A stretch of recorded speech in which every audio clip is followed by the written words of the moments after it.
This is the Detroit Sports Podcast Network.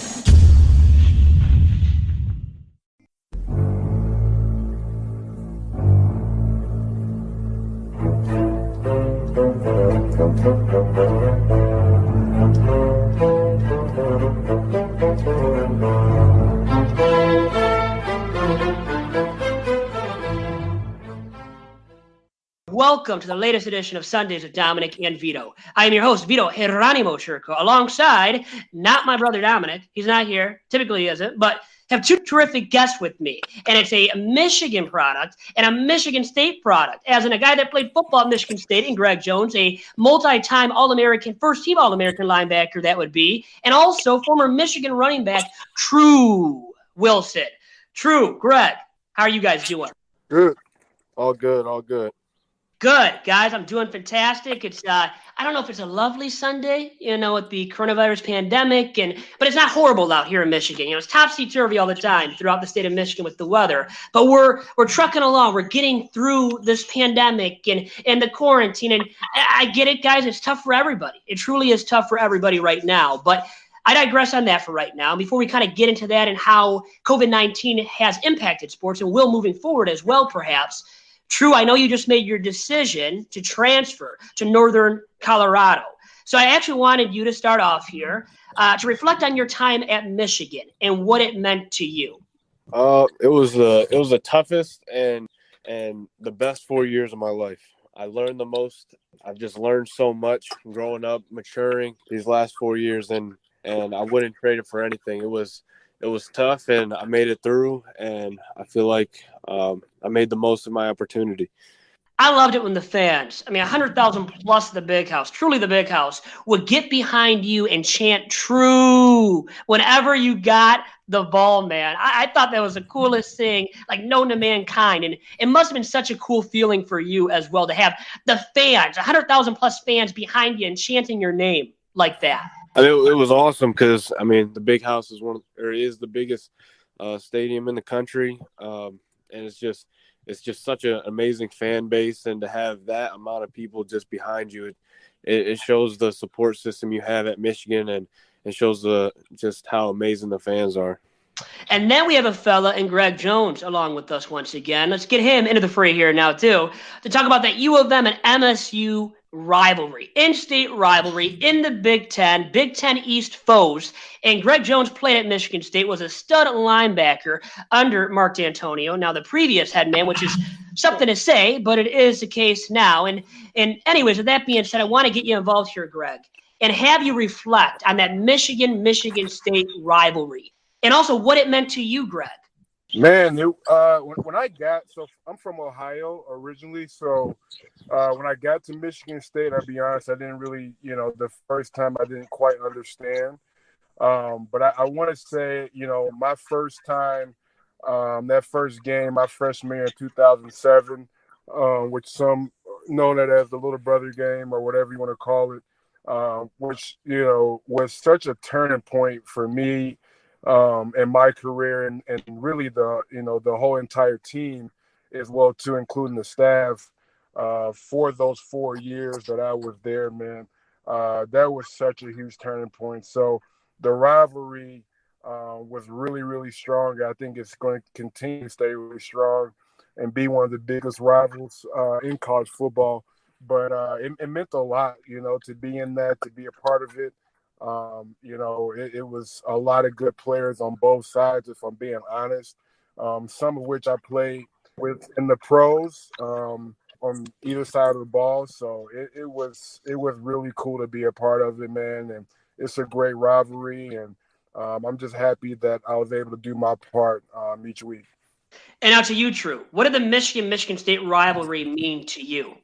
Yeah, same thing. I'm originally from Ohio, so I would get a little bit of it growing up going through school in Michigan, but I didn't truly understand it. And early in my career, I didn't travel, wasn't really big or really part of the game as much. But then once my junior year hit and that big thing with Devin Bush and the pregame stuff happened, that's when I truly felt it and truly like this is a big game. This is a big deal. This is a rivalry. This is one of the biggest rivalry in the country in any sport, and it really is a state championship of Michigan. Did that game mean more to you, Tru, than any other game on the U of M schedule? Honestly, the way I treated every game was equal. But I mean, yeah, it was a rivalry. Same as Ohio State, I mean, it's a rivalry. But I mean, I treated it like every other game and respected every opponent. But how about Michigan-Ohio State and how it compares to the Michigan-Michigan State rivalry? And is one bigger than the other? Even though I know you just brought up what you did about every single game you took seriously and you wanted to, right? Every single opponent. But that U of M-Ohio State rivalry, does it top the U of M-Michigan State rivalry at least a little bit? I don't know if it tops it, but it does feel a little bit different because, to be honest, Michigan and Michigan State, it's back and forth, and but the Ohio State Michigan, since I've been alive, it's been pretty lopsided. So it's just to changing the culture of that game and changing the way that the game's been going on. Definitely Ohio State felt a little different because you just wanted to break that streak that they had. You wanted to get at least one win in before you left. And me being originally from Ohio, it did mean a little bit more. But like I said, every game was treated similarly, and you respected every opponent. But yeah, and you respect every opponent, Greg. And I know you did while you were at Michigan State, and that's a way of going about your business. But the Michigan State rivalry, did it mean more to you than any other game on that schedule? I don't want to say meant more. I think that the repercussions, win or loss, you felt more, whether the repercussions of that game, like when we lost in 07, man, like I remember seeing that everywhere. That was one of the first few games I started. So it was really hard, you know what I mean, to walk the streets. It just was. And so, and that's what, like I said, the repercussions of it, because when we lost to Ohio State, you know what I mean? Like I had 14 tackles in a sack and not anybody even cared, you know what I'm saying? But when we lost to Michigan, no matter how many tackles, no matter what I did wrong, what I did right, it was about just winning or losing. And that's when, like, you feel the repercussions from it, from the outside. But player, as a competitor, as somebody who prepares, super, super hard, like most college guys do, throughout the week, you know what I mean? You just feel a little bit more, win, lose, or draw. You feel a little bit more because when we won the next 3 years after my freshman year, like the win, it was so elevated. It was, I mean, if you did one thing right, that was the changing moment in the game, no matter how small it was, right? And so, and if you did one thing wrong, we lost in 07, you're the reason why we lost. And, you know what I mean? It just, people made you feel like that. And that was out of my control. That's out of every player's control about how the media or how the fan base takes it. It's out of your control. You got to try to make the best decisions on how you react to that, though. But yeah, man, to answer your question, I don't think it meant more. I just think you felt it more one way or the other after. So how about going into the big house, though, Greg, as the enemy? 100,000 plus Michigan fans letting you hear it, right? I mean, what was that experience like for you? Well, they let me hear a lot of stuff.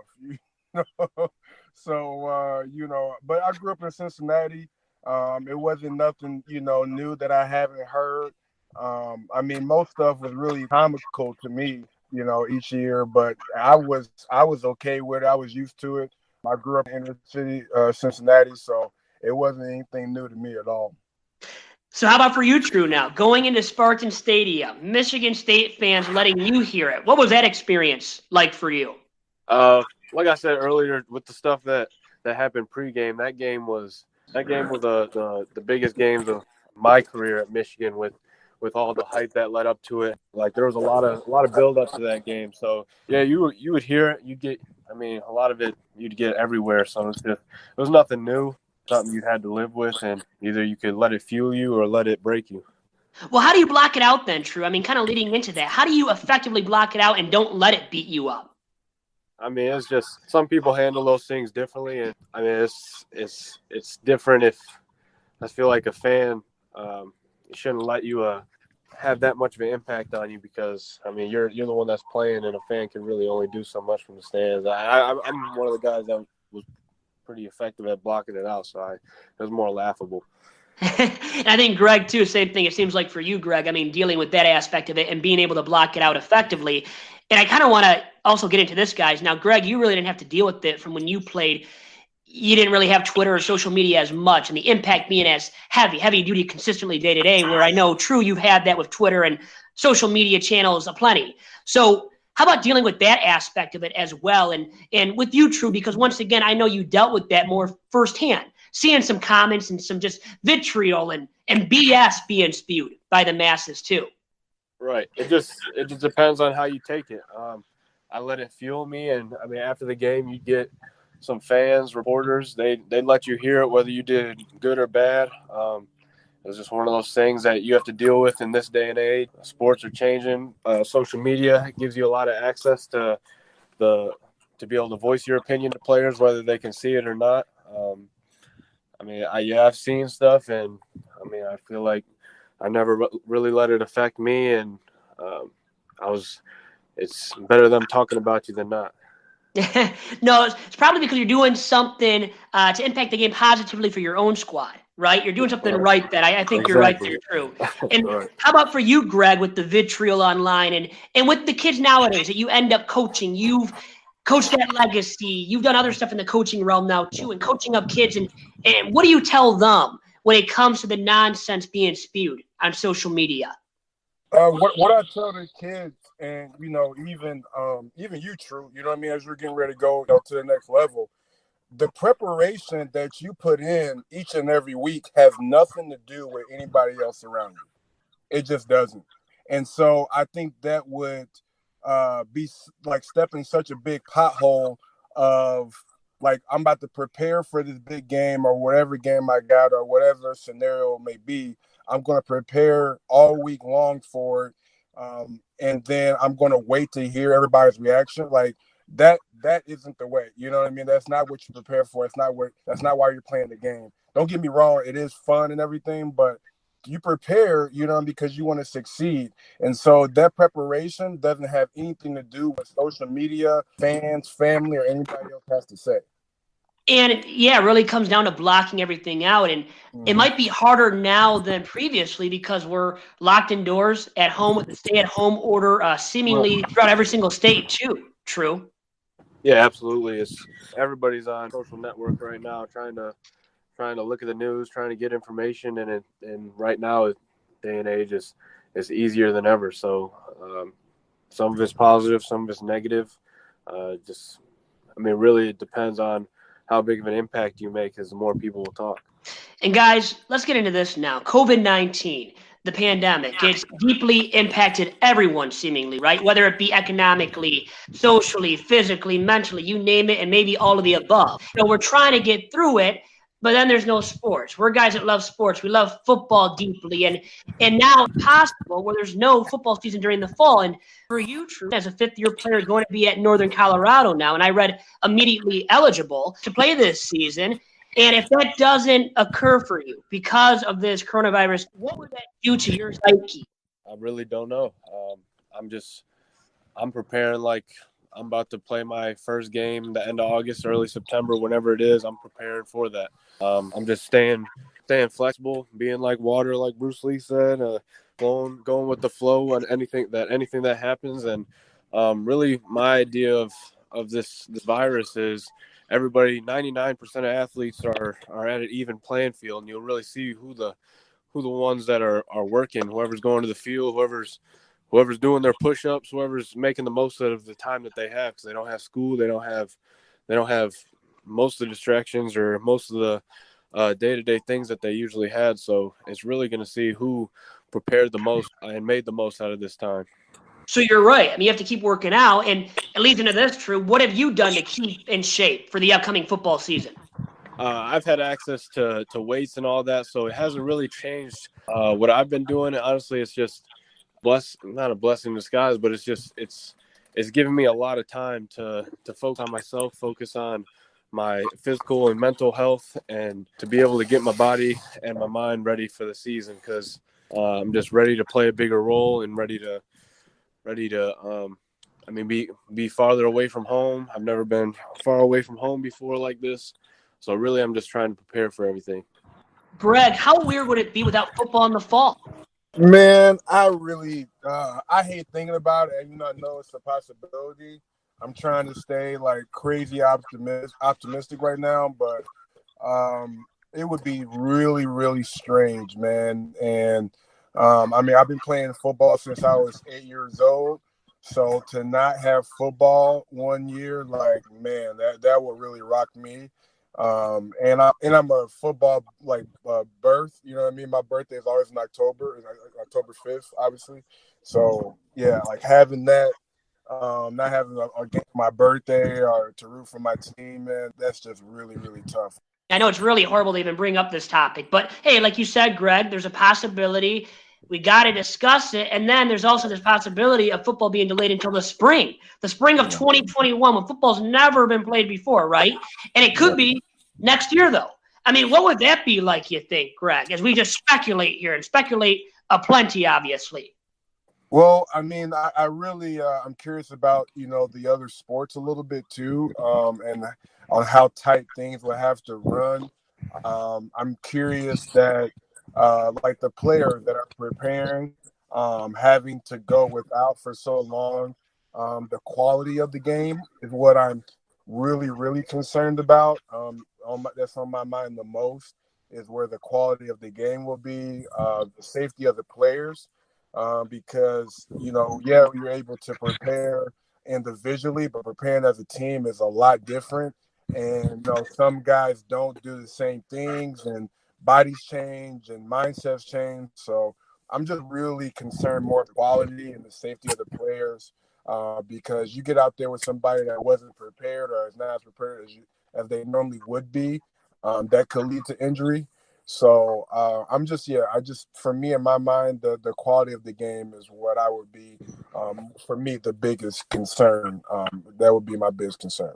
So how about this now, where you have spring football next year, plus the draft in April still. So coinciding / conflicting with the draft not being pushed back. How crazy would that be? And how tough would it make it for these collegiate athletes to be playing and then to have to prepare for the NFL draft? Yeah, it's going to be really hard. Let's just say if you didn't make it to a bowl game, just say if in terms of thinking about getting ready for the NFL draft, if you didn't make it to a bowl game, you normally have the most amount of time to prepare for the draft.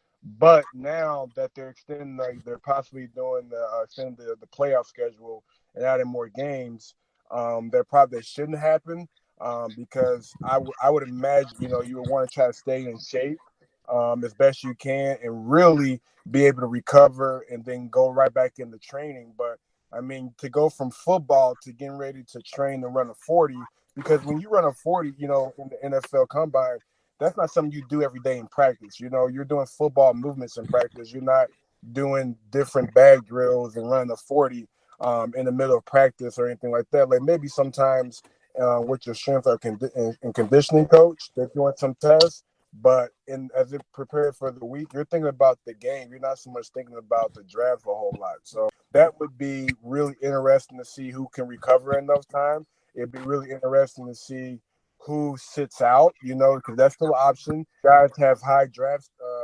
stock, and they're getting ready towards the end of the season. Bowl game or a game that doesn't count is getting ready to come up. It'd be very interesting to see, how many guys really think that that's a viable option for them to play in another game, considering their draft stock, depending on whether or not they need to stay healthy or if they need that game to up their draft stock. So I'm really, really curious to see how that will work, because I imagine they would, give enough time for guys to recover, because otherwise I don't think that they have the combine. You know what I mean? Or they have less drills. I think you have to alter it in some type of way. Tru, can you envision that possibility where you're playing spring football next year and then you have to prepare for the NFL draft as well, which I know you would be doing so, to try to have a chance at playing in the NFL one day? Could you envision what that would be like for you? As once again, I know we're just speculating here, but just if you could reflect upon that and what that you think would be like for you. Right. Yeah, that'd be tough for any junior, senior, fifth year, whatever it may be, to be able to make that transition from season to preparing for the NFL. But also, it'd be really it'd be really tough on college football players that have a chance to go or are eligible to go to the NFL to really keep their mind 100% on that, because I don't know how it would work out with hiring agents, with the NCAA, all that. It'd be a very accelerated process, and obviously the quality of that process would go down. Like he said, the quality of the game. Who knows how that would be affected with the mind, every player's minds being every which way. Coaches having to keep their players focused. It would take a toll on the game, and I know everybody, no matter what, wants football to come back, but at the end of the day, the players are most important, which I hope that would be the top priority of the NCAA. So it'd be interesting to see how it plays out.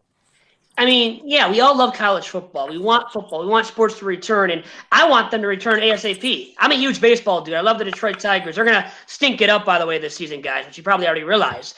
But I still want baseball back. That's my first love. It's the sport I love the most, and I want sports. I want something more than just horse televised, okay? I don't know if you guys saw that, by the way. Spotty quality. I didn't even watch it, man. I heard about it, but I didn't even watch it just because, I don't know, I didn't care that much to watch somebody shoot uncontested shots.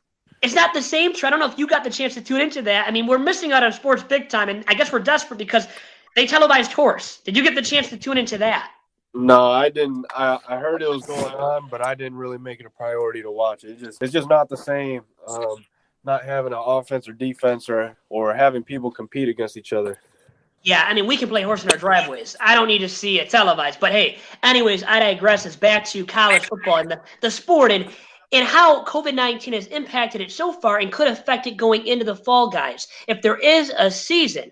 And when I say that, what I mean is that there's a possibility I've heard about nobody in the stands. So playing the season without the fans in the stands, fellas. You know, I still think that it would still help for guys to keep playing. I know that's not the atmosphere that they like. If you're an incoming freshman and you're expecting this huge atmosphere, like whether you went to Michigan State or Michigan, and all of a sudden it's going to be tough, you know, but you still get to play a game, you know, and I still think that's better than not playing. I think that as the phases that they released start to get lessened and they allow people back into the game, you know, little by little, then okay. But I think it's just better than not playing at all. I think a lot of people right now are becoming very creative virtually, just like we are today. So, yeah, I really think that it was better than nothing in my mind. That's just my opinion. Tru, how about you now, man? Because, I mean, could you have imagined playing at the big house without the fans there? I mean, without that great atmosphere. Yeah, I mean, it would feel like a spring ball practice or something. I couldn't imagine doing it, but like you said, it's better than nothing.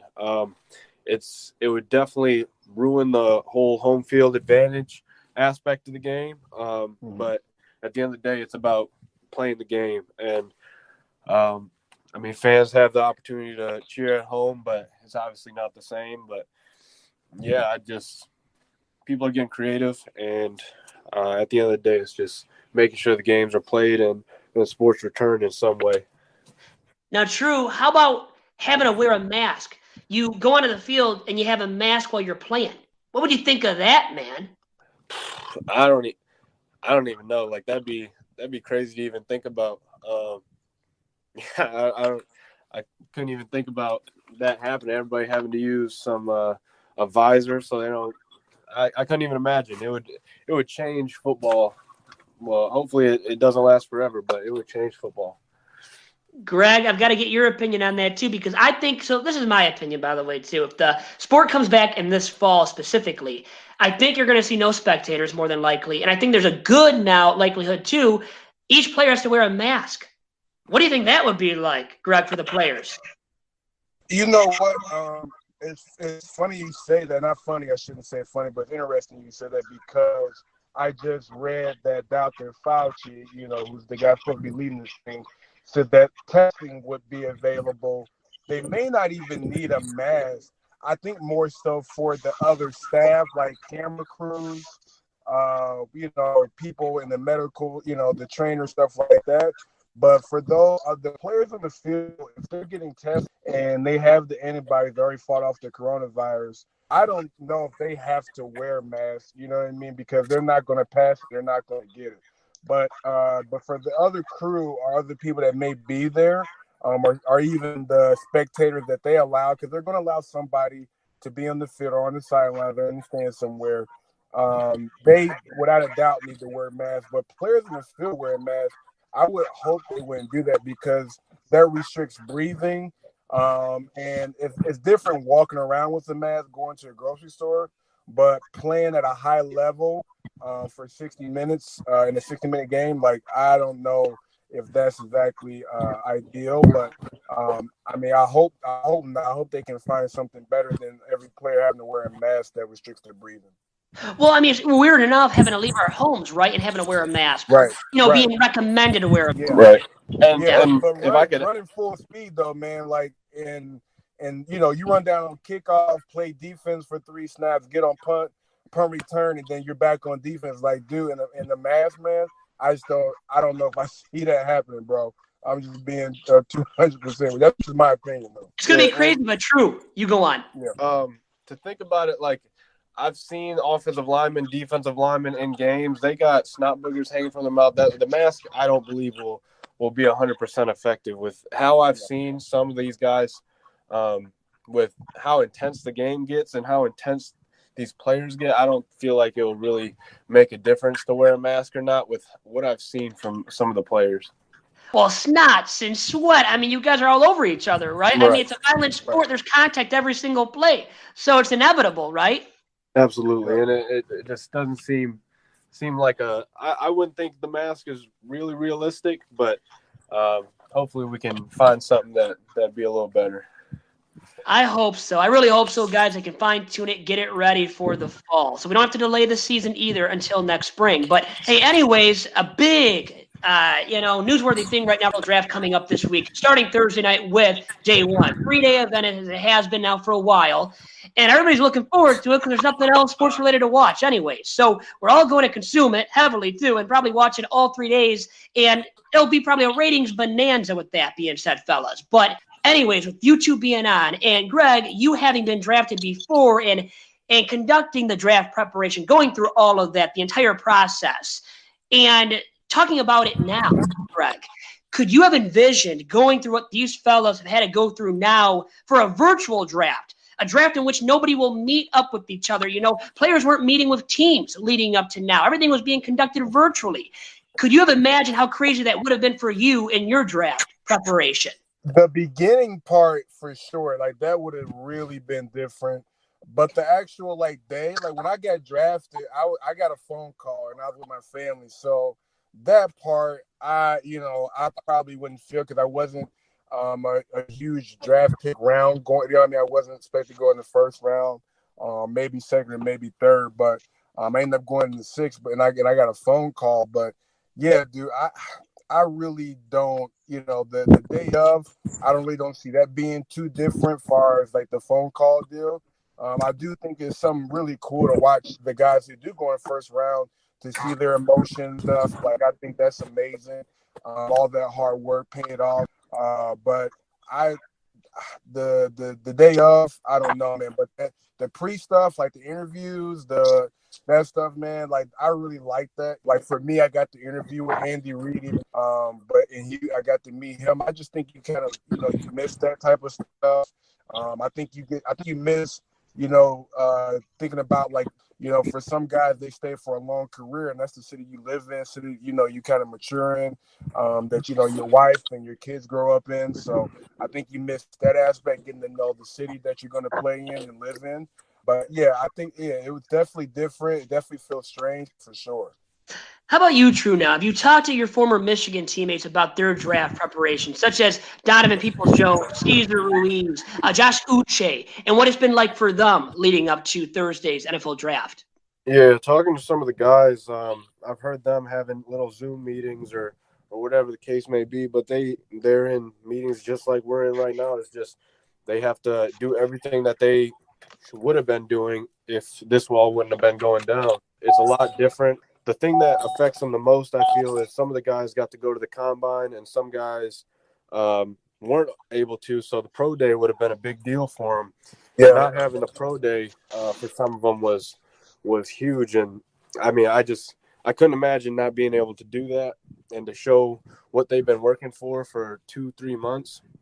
That has been really crushing from them. But I know the guys I've talked to have made the most of it and talked to the people they need to talk to, and they're getting it done. And I expect to see their name called whatever day it may be, but I expect to see their name called. Greg, how about no pro day for you? How devastating would that have been for your draft stock? When I was coming out, and I think it still is true today, is that the pro day, like if you go to the combine, let's say you didn't do your L cone as fast as you would like, or you didn't do your ball drills, that was your second opportunity in front of coaches that have their eye on you to kind of make up for that and change their mind about that certain part of your game. And not being able, I agree with Tru, that, I mean, to prepare for 2 or 3 months, not have that happen and have to do it virtually, I have questions about that, because I've been seeing, some guys like, listen, I put enough out there, I think you should take this film or this tape, and some people want to see it live. I mean, there's just so many, variables now versus, hey, I'm going to come see you do what you do best. I think it's without a doubt strange, but definitely a huge blow.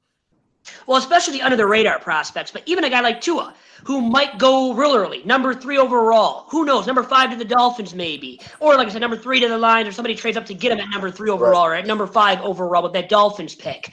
He's been hurt, so anybody that's been hurt too and has to work out and showcase your talent and abilities now without people coming to evaluate you in person, I've got to believe it's impacted him a little bit too.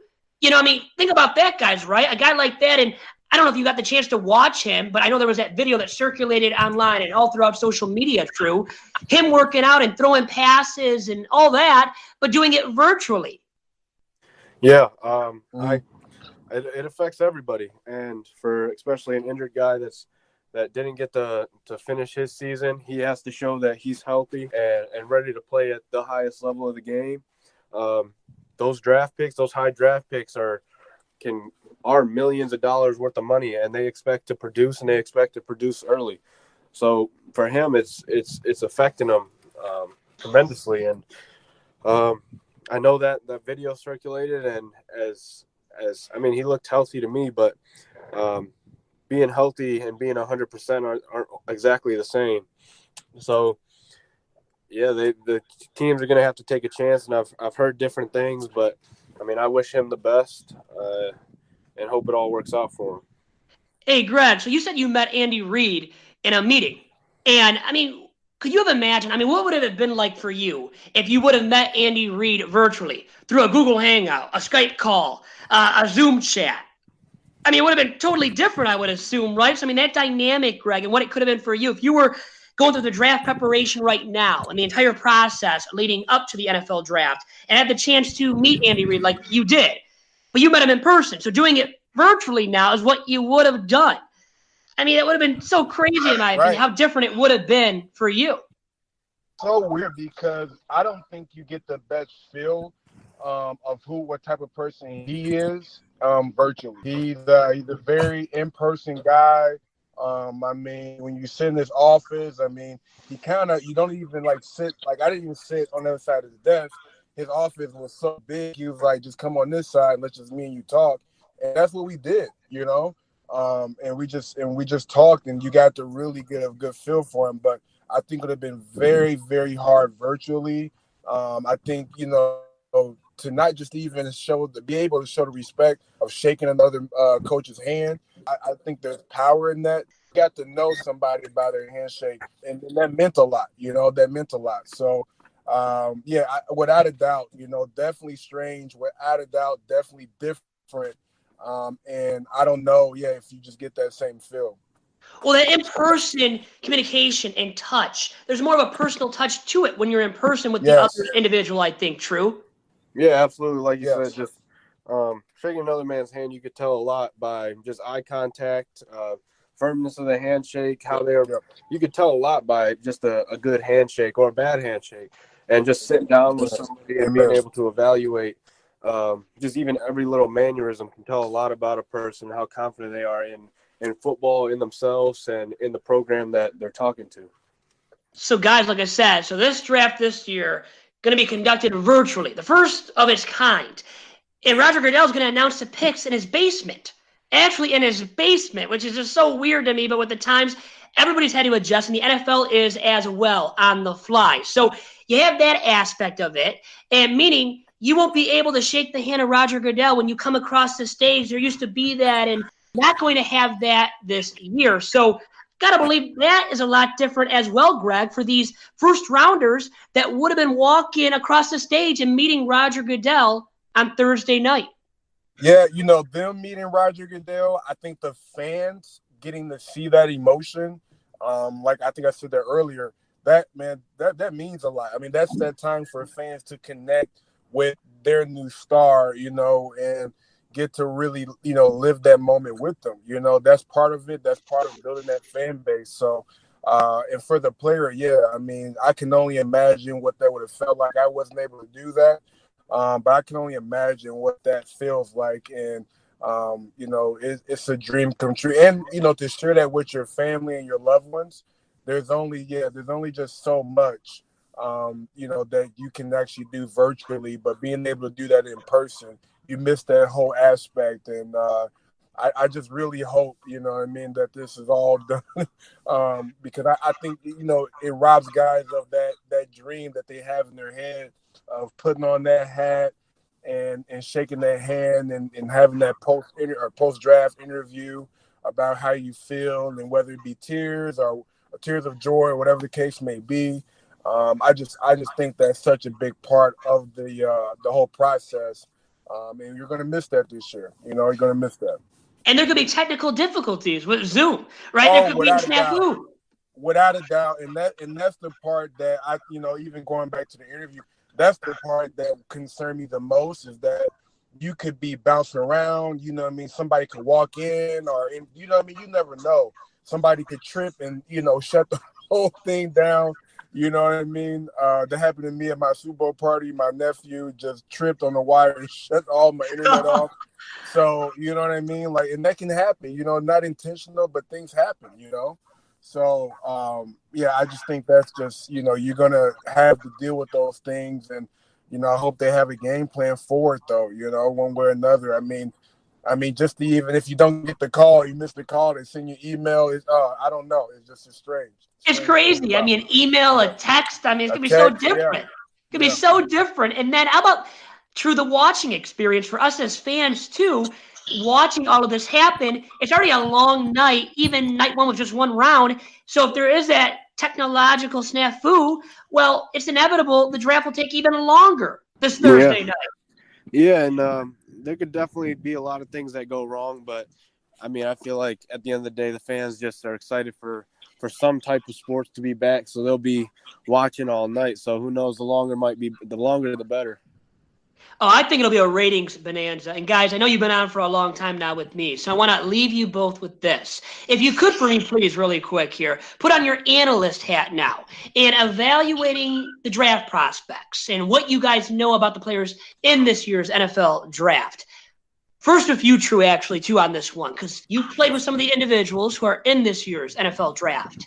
If you could, give me one individual that you believe is a can't-miss prospect, and on either side of the ball.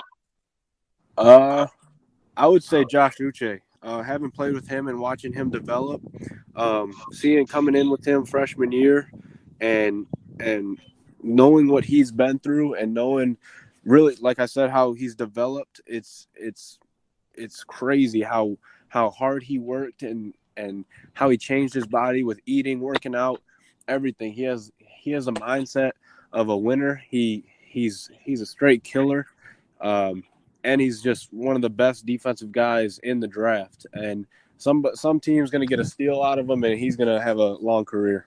How about the value, Greg? If you get Josh Uche, this supremely talented edge defender, can play like a myriad of positions. He's a truly versatile defender. If you can get him in the second round. I think that's great value too, Greg, with Josh Uche. Yeah, I mean, any defender, you know what I mean, at this stage right now that can be versatile and true. I mean, you'll find this out too as you start to go to the next level. It's all about the more you can do, you know, and that's what it comes down to. If you can do a lot, if you can cover, if you can rush the passer, if you can stop the run, you know, you make yourself super valuable, play special teams as well too. Yeah. So you know, I think that's what makes you valuable on top of the, you know, what you did in college. It's about, you know, the type of production you can continuously have on a consistent basis as well too. But yeah, I mean, I wish the best for all the guys going in the draft. And then, yeah, to answer mine, I mean, obviously, I'm super duper tight with, you know, with Joe Botch and Kenny Wilkes as well too. On their side of the ball on defense, and obviously Brian as well too. But for me personally, if I was a GM, I just really like Judy. I just do. I mean, that's just me because she's such a weapon. But yeah, that would be me personally to answer the question. Number 3 to the Lions. Yeah. How about that? Yeah. Solid hands, man. I mean, he gets first downs. He gets a lot of yak too. That's just me being honest. So you're in the shoes now of Bob Quinn, the GM of the Detroit Lions with that number 3 overall selection. Would you take Tua if he is there?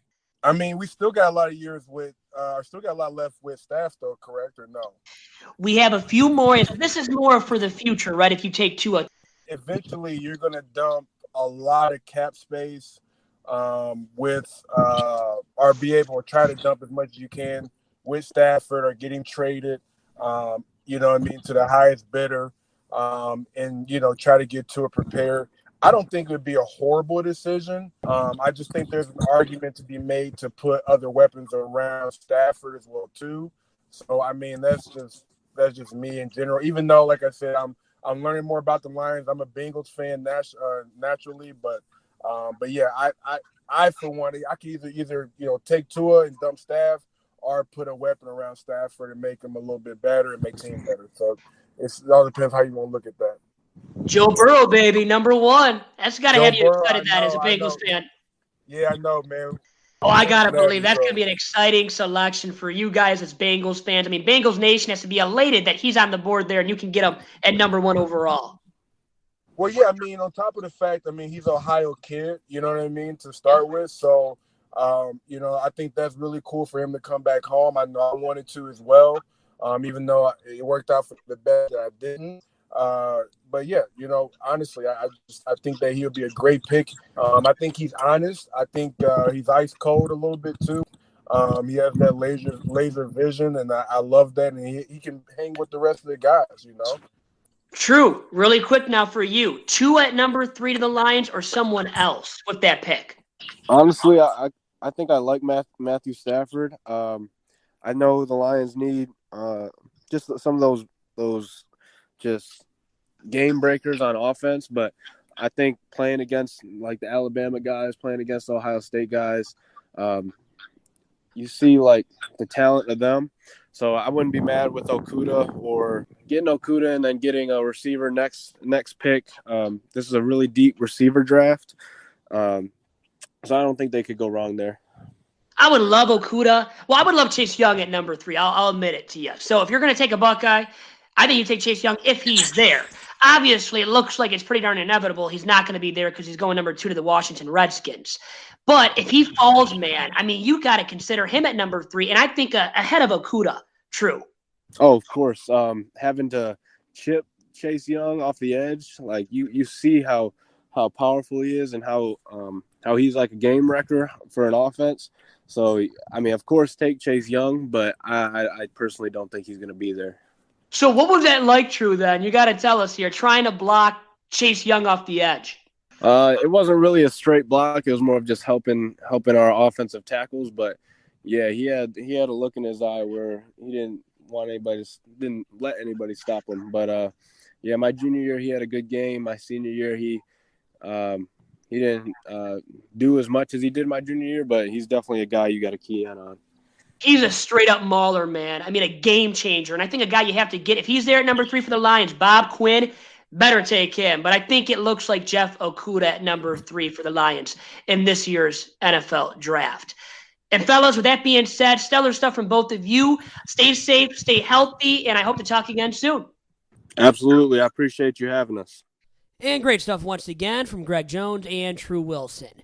And now, to conclude this week's episode of Sundays with Dominic and Vito, let's get to my chat with Madison Heights Bishop Foley, varsity football head coach Brian Barnes, who recently battled COVID-19, has fought back from it, still dealing with a little bit of fatigue, but trucking along, staying positive, and keeping the faith as well.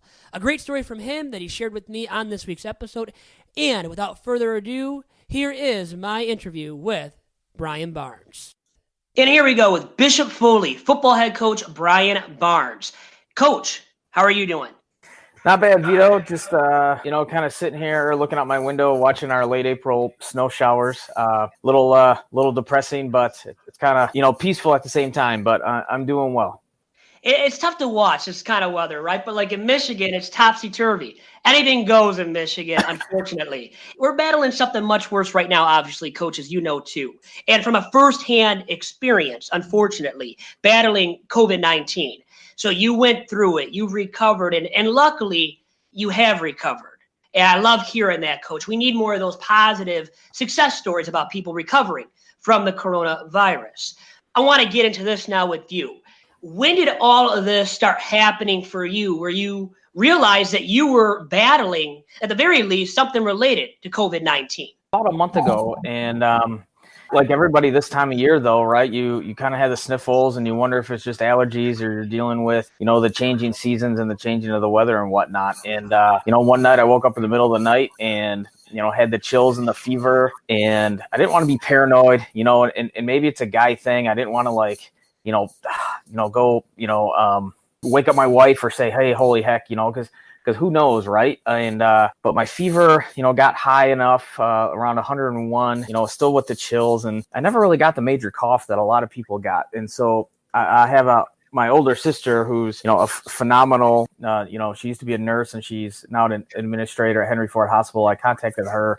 I said, do you think I should go in? Am I being paranoid? And, she basically told me to go ahead and go in right now. And so, I just went in and, initially I went to Royal Oak Beaumont's drive-through testing, but they said it would be a 4-hour wait. I said, okay. And again, my older sister, she's a Henry Ford Hospital employee in West Bloomfield. She said, why don't you just come out here? It's a lot shorter. And actually I got in 10 minutes. So it was just a drive-through testing. And, I checked off a bunch of the criteria. And the ironic part was, when they asked me, if I had been in contact with anybody from outside of the state, I said I didn't know, but, I attended, we had a football coaching conference in Novi in the first week of March. And I said, there's a lot of coaches there and who knows where they're from. And she said, okay, well, that's good enough for us. And they took the test. And the crazy part was they said if I didn't hear within 72 hours that I'd be considered negative.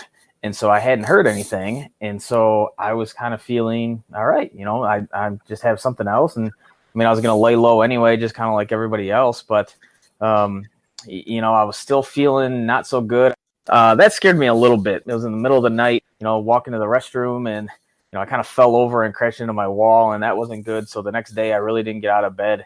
But, I finally got the call. It ended up being 14 days after the fact that I got tested, where I got the call from the hospital that said that I was positive, told me to keep doing what I was doing, which is lay low and kind of stay quarantined here and not do a whole lot. And then over the last few days, so I'm up around, 30 days since the test, I have been feeling much better. My biggest complaint now is just fatigue. And I don't know if that's, leftover from the virus. I've been told it is, but it could be a combination of things, right? The weather and just not doing a lot. I've gained some weight, unfortunately, because I've been sitting around, haven't been as active as I normally would be.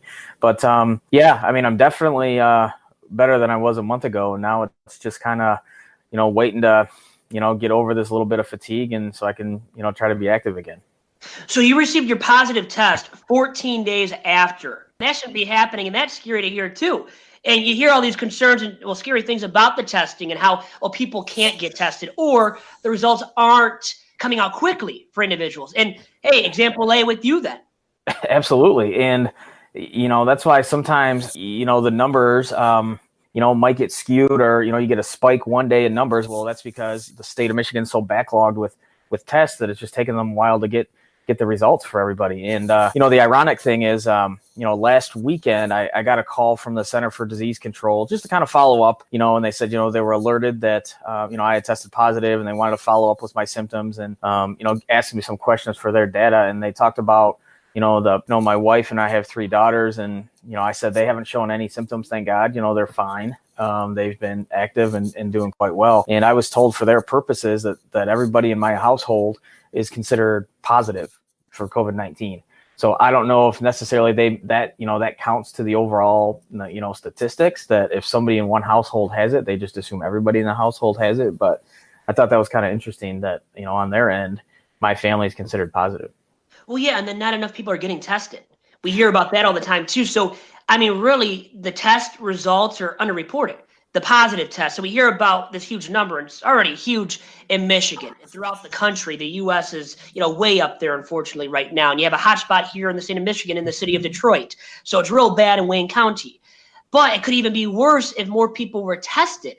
Yeah, there's a lot of, asymptomatic people. Like I said, I hung out with, friends of mine, a few days before, I went in for my test. Who's to say, they didn't give it to me or I didn't give it to them. I really don't know. It's just some people, obviously, everybody's built differently and their bodies are differently and immune systems are different. And, everybody is affected in different ways.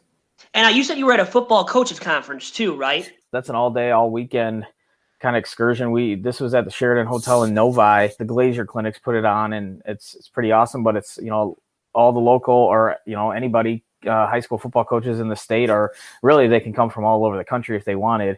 And, a lot of speakers, college coach speakers and professional football speakers that came and spoke. And yeah, so, I did a lot of catching up with, friends of mine and, I chatted up with a lot of people that day. So shook a lot of hands and all that stuff. So how long ago was that now, Coach? That was the first weekend in March is when that took place. Yeah. So that was a good time ago. So if you think about it this way now, too, somebody could have had it, been a carrier, a silent carrier, without having the symptoms. And that's the scary thing once again about this virus and how it spread, because you might think you're healthy and you're fine because you have no symptoms, but you still have the virus. If everybody got tested truly, there'd be more cases of it, of people testing positive. Even maybe myself, I feel fine right now sitting here talking to you for this podcast and relaxing at my home. But I could have it. Others in my house could have it.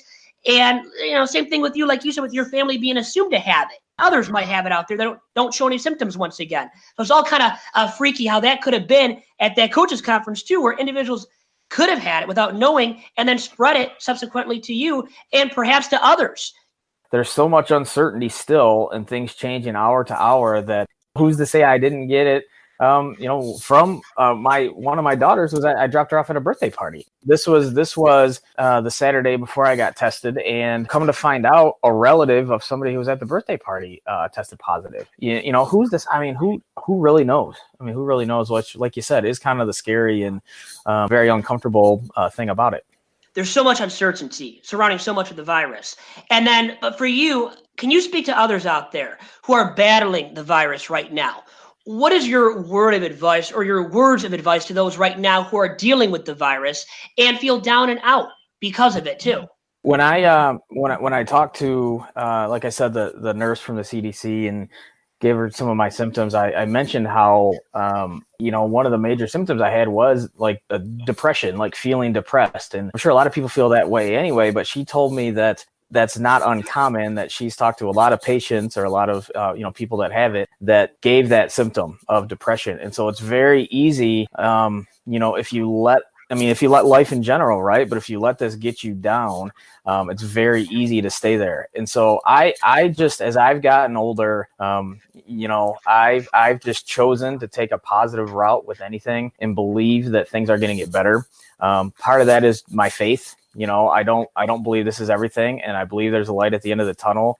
So my advice to people is just to stay strong and keep grinding and take it one day at a time, and try not to look at, the big picture in the future, because sometimes that can be overwhelming. And it's probably, to be honest with you, in normal circumstances, a very healthy way to look at things. If you just worry about today, and worry about the good blessings that you have each day, because it can be kind of scary. So just keep grinding, have faith, and believe that everything is going to get better, and that we're all going to be together again, and it's going to happen.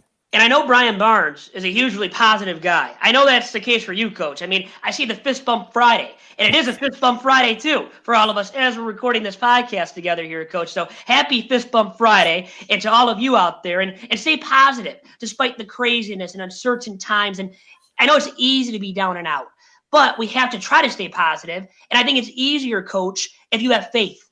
Right now is a great time to believe in something, to have faith, as you just mentioned. And I think that's very key moving forward for all of us as we keep trucking along through this coronavirus pandemic. I'm a big fan of John Gordon, who's a public speaker, and he's wrote some awesome books, including The Energy Bus, which is my favorite. And one of his big things is he talks about the phrase E+R = O. And basically what that means is, the events in your life plus how you respond to those events create your outcome. And so you can't, as human beings, we can't control all of the things that happen to us, but we can control how we respond, and we can be positive in that response, knowing that, we can then control our outcome and what our outcome is going to be. And so, right here, we can't control what we're dealing with this virus, right? But what we are learning about ourselves as a society is that how mentally tough we can be, and how strong we're learning how strong we as human beings can be in dealing with something like this. And then when it is all said and done, we're going to be proud of the fact that we were able to do it and deal with it, and then move on in a positive fashion. And you know what, too? We're all in this together.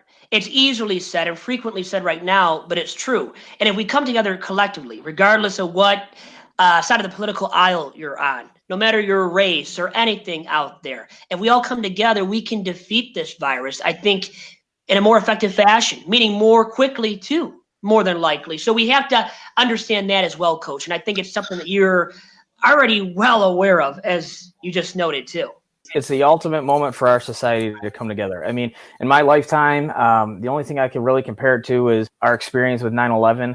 I remember that and how the country came together, and politics shouldn't have anything to do with this. It really shouldn't. It should just be, we're all human beings wanting what's best for everybody, and dealing with this in a positive way, sticking together to make sure we do come out, with that positive outcome. So here's this now. If we can't fist bump any longer, what happens to Fist Bump Friday? The new norm might be where we can't hug people, we can't fist bump and be energetic like that and embrace each other in that manner. So what happens to Fist Bump Friday then, Coach?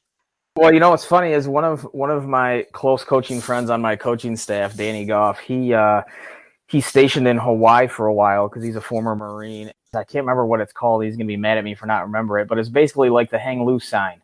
Right. So your pinky finger and your thumb, are up in the air, and you look at someone, you just kind of give them one of those, like hang loose. What's funny too is there's nothing wrong with air fist bumps. If you see somebody across the cafeteria or something, give them an air fist bump. That's always there too. So I don't think Fist Bump Friday is ever going to die from my end. And there's also the virtual Fist Bump Friday is big for me too. So it's not going away. Thank you, man. Hey, you know what? It better never end. And I know you guys do it at Bishop Foley. I love your energy, all of that you exude, and the positivity that you yourself, Coach, exude too.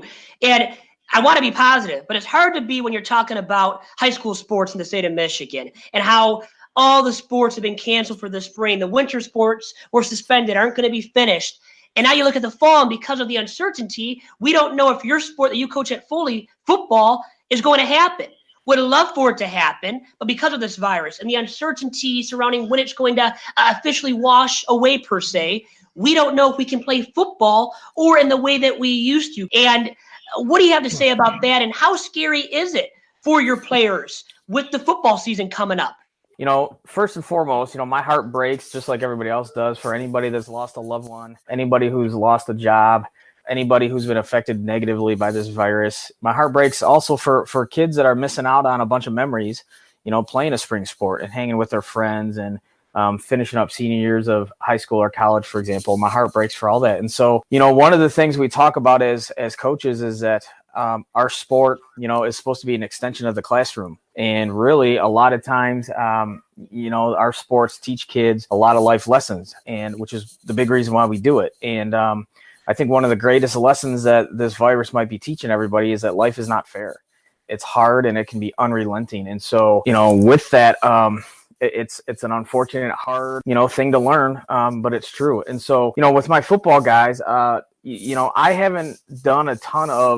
haven't done any really football specific stuff with my guys. I've checked in with them a few times just to say hi. Today we're actually going to have our first really big team meeting where I'm just going to check on with them. Everybody is dealing with this in their own way. And I didn't feel it was fair to my guys to add any undue stress onto them, because I don't know what they're dealing with on a personal level. I'm sure some of them are struggling transitioning to the virtual learning. I'm sure some of them have had family members, or friends, unfortunately pass away. I'm sure they've had, parents that are stressed out about their job situation. So I haven't even, bothered with any specific football stuff. In regards to the fall, that's a long ways away still. So I'm not giving up any hope that we're not going to have a season. I still believe we are. Maybe there'll be some adjustments. I don't see my guys until August, and we'll just adjust and we'll deal with it and we'll make the best of it. I'm still a firm believer with that, but it would be very hard. This is what I do. I'm in education and I coach football because of how it makes me feel, and because I know I can give a positive experience to all of our guys. And without that would be really tough. But again, proven to ourselves that if that's not the case, that health and safety of our players and everybody is the most important thing. If that means no football, that means no football. And we'll adjust and make the best of it, the best that we can. Vito, I'm still very hopeful, and I'm of the belief that until the MHSAA comes out and says there is no football, that we're going to have football. And you know what? Like you said, health and safety are priority 1 and 2. They really go hand in hand. That's what you have to worry about. And I love that you said that about your players, caring about their well-being, checking in with them to see how they're doing with the virtual learning and how they're doing at home right now at these different times. And that comes first. That comes before football and before all sports, because this virus transcends, right? Or just trumps sports in totality. We have to worry about our well-being and the well-being of others. So, Coach, if we had to wear a mask in order to play football in the fall, what do you think that would be like for you and your players? When you get out onto the field, you probably stop thinking you might think about it for the first couple plays, but after that, instinct kicks in and, you're just ready to go and get after it. So it would be different, but it'd be something you get used to and you just deal with it. As long as we're playing, I think people and players and coaches alike, wouldn't care. It's like, all right, we're playing. It is what it is. Let's deal with it and let's go. Get out there, right? If you want to play, you're really a true competitor, right? You're going to still go out there, even though with the different conditions, right? Because, that's never been done before. Never been done before, having to wear a mask to go out there and play any kind of sport. I don't think anything can be said in absolutes right now, and so just find a way is my outlook. Everybody, let's find a way to make it happen.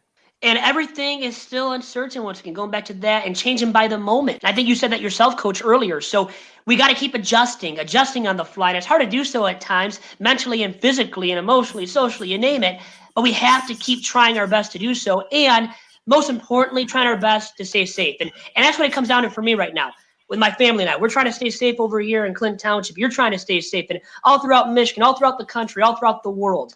And Coach, I'll end it with that. I send my best to you and your family. Please continue staying safe, stay healthy, and always great talking to you as well, Coach, here. Thanks for having me. It's an awesome thing that you do with these podcasts. Stay positive. I'm thinking of you and your family and praying for you as well. So thanks again for having me on.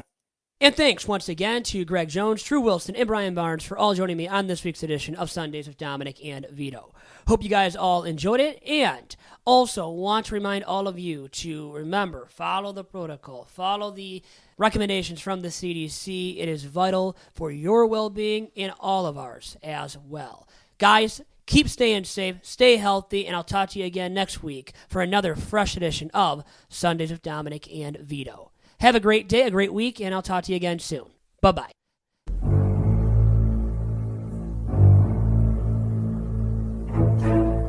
Thank you.